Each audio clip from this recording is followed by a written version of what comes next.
గ్రామాల్లో ఇంధన స్వావలంబన అంటే మనకి ఎనర్జీ కావాలి. గ్రామాల్లో ఏ పని చేయాలన్నా కూడా ఎనర్జీ కావాలి. ఉదాహరణకి వ్యవసాయం చేయాలి, వ్యవసాయంలో పొలం దున్నాలి, దానికి ఎనర్జీ కావాలి.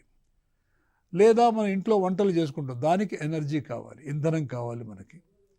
అలాగే కొండలు చేస్తున్నాం, లేకపోతే కమ్మరి పని చేస్తున్నాం, ఏ పని చేసినా కూడా ఎటువంటి చేతి వృత్తులు ఉన్నా కూడా వాటన్నిటికీ కూడాను అవసరమైనటువంటి ఇంధన వనరులు సమకూర్చుకోవాలి. సో గ్రామం యొక్క పరిధిలో జరిగే కార్యకలాపాలన్నిటికీ కూడాను అవసరమైనటువంటి ఇంధనాన్ని గ్రామములోనే తయారు చేసుకోవాలి. ఇవాళ మనం వ్యవసాయంలో ట్రాక్టర్ని వాడుతున్నాం. ట్రాక్టర్ బయట నుంచి వస్తుంది, దానికి కావాల్సిన డీజిల్ కూడా ఎక్కడి నుంచో, ఇరాన్ నుంచో, వేరే దేశాల నుంచి తీసుకురావాలి. అంటే గ్రామంలో జరిగేటువంటి ఒక కార్యక్రమానికి మనం వేరే దేశం మీద ఆధారపడినాం.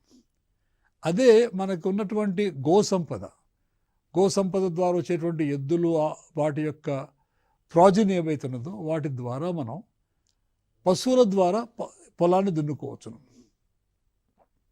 పశువుల ద్వారా రవాణా చేసుకోవచ్చును, పశువుల ద్వారా మనకు కావాల్సిన ఇరిగేషన్, పొలానికి కావాల్సిన నీరు అందించుకోవచ్చును.